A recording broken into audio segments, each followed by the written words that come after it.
Chers amis, j'ai désiré ajouter quelques mots à ce qui avait déjà été enregistré pour cette vidéo, parce que j'ai réfléchi que peut-être en m'écoutant, vous aurez eu l'impression que je m'attachais essentiellement aux citations d'Ellen White, au moins autant, si ce n'est davantage, qu'à la Bible, à l'Écriture sainte. Évidemment, ce n'est pas le cas, mais je m'excuse si j'ai pu vous donner cette impression. Et je ne peux naturellement que dire que ce message que nous avons reçu de la part de Dieu trouve tout son appui dans l'Écriture. Et vous savez justement ce qu'Ellen White disait concernant notre compréhension de l'Écriture. Elle nous expliquait que si nous n'étions pas devenus aussi peu familiers avec elle et aussi réticents pour l'étudier, peut-être n'aurait-elle pas dû donner autant d'indications à ses contemporains. Mais il est bien évident que ce travail de désinformation, si l'on peut l'appeler ainsi, qui a eu lieu pendant des siècles par rapport à l'écriture, devait être comblé, devait être réexaminé, parce que on avait perdu beaucoup le sens de la vérité. Et vous savez combien il y a eu de combats chez les grands réformateurs pour remettre en évidence ce que contenait l'Écriture. Et bien entendu, la tradition et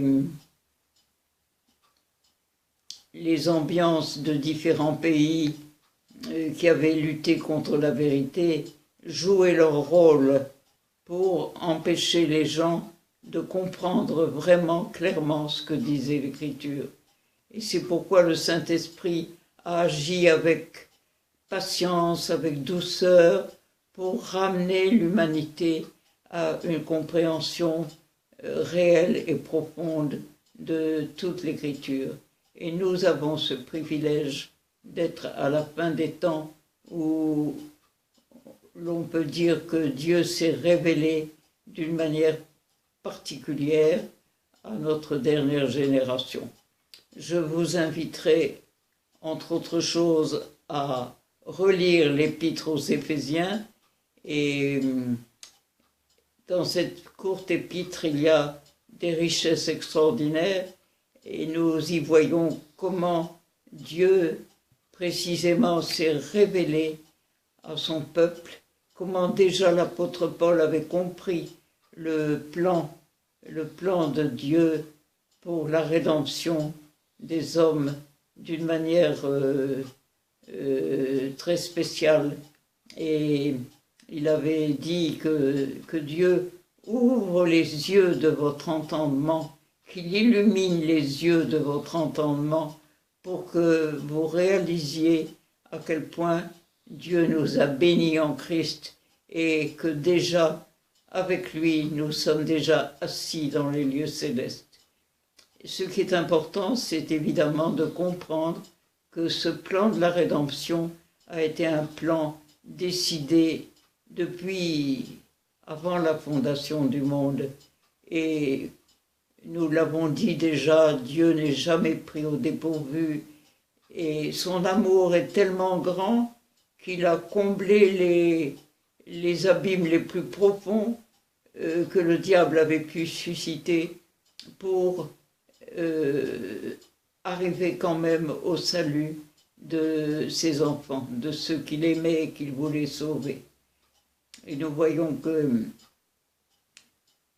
Dieu et Jésus-Christ et le Saint-Esprit, les trois personnes de la divinité, n'ont rien épargné pour parvenir à cette unité, à cette réunion de la famille terrestre avec la famille céleste.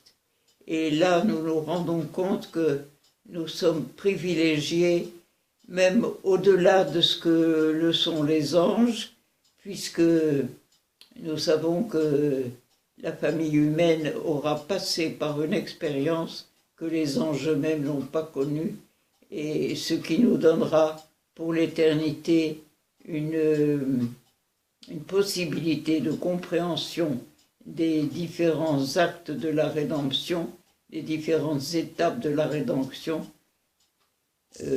particulière, beaucoup plus grande que celle des anges.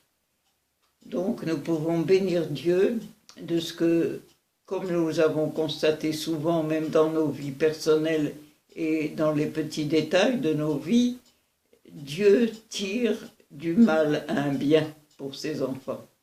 Et il est capable, dans les pires situations, de retourner les choses de telle façon que ses enfants soient préservés, soient honorés, soient sauvés et soient bientôt assis avec lui dans les lieux célestes. C'est quelque chose de merveilleux. Maintenant, je dois dire aussi que, je voudrais ajouter aussi que quand nous avons accompli ce travail pour le message de 88, nous n'avions pas prévu toutes les étapes par lesquelles il faudrait passer. Et celles-ci ont parfois été très difficiles à surmonter. Et nous avons en quelque sorte marché pas à pas. C'est vraiment le Seigneur qui nous a pris par la main avec compassion pour nous guider au milieu de bien des difficultés d'ordre soit matériel, soit des difficultés de relation, des difficultés de compréhension, d'abondance du travail, quelquefois aussi de maladies qui risquaient de nous empêcher de continuer ce travail. Mais nous avons vu d'une manière tout à fait évidente que le Seigneur était là et que jamais il ne nous abandonne. Jamais son amour ne fait défaut pour l'un d'entre nous et nous ne pouvons que l'en bénir. Voilà, c'est ce que je voulais ajouter.